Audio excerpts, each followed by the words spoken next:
আসসালামু আলাইকুম, welcome to Ayesha জায়শাস kitchen. সবাইকে মাহে রমজানের অনেক অনেক শুভেচ্ছা। রামাদান মুবারক। আমার আজকের রেসিপি খুবই মজাদার, স্বাস্থ্যকর এবং চটপটে মাঠা বা ঘোল। উপকরণ অনেক কম লাগে, বানাতেও কম সময় লাগে, আর তার সাথে সাথে অনেক বেশি স্বাস্থ্যকর। যদি কোনো রেসিপি পেতে চান তাহলে রমজানে ইফতারের টেবিলে এই রেসিপিটা কিন্তু মাস্ট ট্রাই করতে পারেন। তাহলে আমি রেসিপিতে চলে যাচ্ছি। মাঠা তৈরির জন্য আমি এখানে 1 কাপ পরিমাণে টক দই নিয়েছি। এই টক দইটা আমি কেনা ব্যবহার করেছি, আপনারা চাইলে ঘরে পাতা টক দইটাও ব্যবহার করতে পারেন। আমি আজকে 2 গ্লাসের মতো মাঠা তৈরি করব, এই জন্য আমার 1 কাপ টক দই যথেষ্ট। আপনারা যদি চান আপনারা আপনাদের প্রয়োজন অনুযায়ী কমিয়ে বাড়িয়ে নিতে পারবেন। এবার এই টক দইটাকে আমি খুবই ভালো করে ফেটিয়ে নিব যাতে কোনো লাম্পস না থাকে। এবার এর সঙ্গে যোগ করব 1 টেবিল চামচ পরিমাণে বিট সল্ট। এটাতে খুব একটা চটপটা এবং রিফ্রেশিং ভাব আসবে। অবশ্যই চেষ্টা করবেন বিট সল্টটা ব্যবহার করার। তারপর এর সঙ্গে যোগ করে দিব 1 টেবিল চামচ পরিমাণে চিনি। যেহেতু আমি সুগার সিরাপ ব্যবহার করব, এই জন্য চিনির পরিমাণটা একটু কমে নিতে হবে। তারপরে এর সঙ্গে আমি যোগ করে দিব 2 টেবিল চামচ পরিমাণে লেবুর রস। যেহেতু দইটা টক, মিষ্টি দই নয়, এই জন্য একটু কম পরিমাণে লেবুর রস ব্যবহার করতে হবে।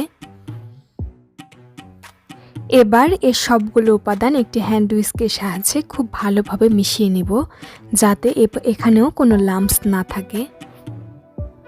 মাঠাটায় ফুমি ভাব আনার জন্য কিন্তু এই পর্যায়ে খুব ভালোভাবে উইস্ক করে নিতে হবে। যত বেশি এভাবে উইস্ক করে না হবে তত বেশি মাঠাটা ফুমি হবে। এবার এর মধ্যে আমি 1 কাপ পরিমাণে সুগার সিরাপ দিয়ে দিচ্ছি। পানির মধ্যে একটু চিনিটা গুলিয়ে নিয়ে আমি ব্যবহার করেছি এবং জাল করে নিয়েছিলাম 2-1 মিনিটের জন্য। অথেন্টিক মাঠা তৈরি করতে চাইলে কিন্তু এই সুগার সিরাপটাই ব্যবহার করতে হবে। আবারও এই সবগুলো উপাদান আমি একটু ভালোভাবে মিশিয়ে নিচ্ছি। এবার আমি এর মধ্যে পানি যোগ করব। আপনারা কীরকম থিকনেস চাচ্ছেন সেরকম পরিমাণে পানি যোগ করতে পারেন। আমি না ঘন না পাতলা একটা থিকনেস চাচ্ছি, এই জন্য আমি পরিমাণ মতো পানি মিশিয়ে নিয়েছি। আমার মাঠাটা কিন্তু তৈরি হয়ে গিয়েছে। এবার আমি পরিবেশন করে নিচ্ছি। এবার মাঠাটা আমি সার্ভ করে নিচ্ছি। 2 গ্লাসের জন্য আমি এখানে 1 কাপ পরিমাণে বরফ ব্যবহার করব। আপনারা কীরকম ঠান্ডা চাচ্ছেন তার উপর ডিপেন্ড করে বরফটা যোগ করে দিতে পারেন। তারপরে এর মধ্যে 2 স্লাইস লেবু দিয়ে দিব। তারপরে আমি মাঠাটা সার্ভ করে নিচ্ছি।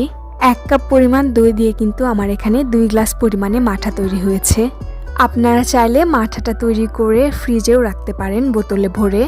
যখন ইচ্ছে করবে তখন জাস্ট বের করে নিয়ে সার্ভ করে নিলে কিন্তু হয়ে যাবে। উপরে একটু লেবু স্লাইস দিয়ে পরিবেশন করছি, আপনারা আপনাদের মতো পরিবেশন করে নিতে পারেন। দেখতেই পাচ্ছেন খুবই সুন্দর এবং আকর্ষণীয় লাগছে। এটা কিন্তু শুধু দেখতেই সুন্দর না, খুবই রিফ্রেশিং এবং হেলদি। ইফতারের টেবিলে এরকম একটা মাঠা কিন্তু অবশ্যই রাখতে পারেন, দেখবেন এটা সবাই খুবই পছন্দ করছে এবং আপনার শরীরের জন্য কিন্তু এটা একটা বেস্ট একটা ইফতার হবে।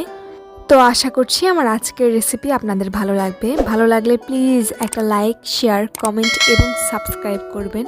পরবর্তী ভিডিও দেখার আমন্ত্রণ জানিয়ে আজ এ পর্যন্ত বিদায়। আল্লাহ হাফেজ।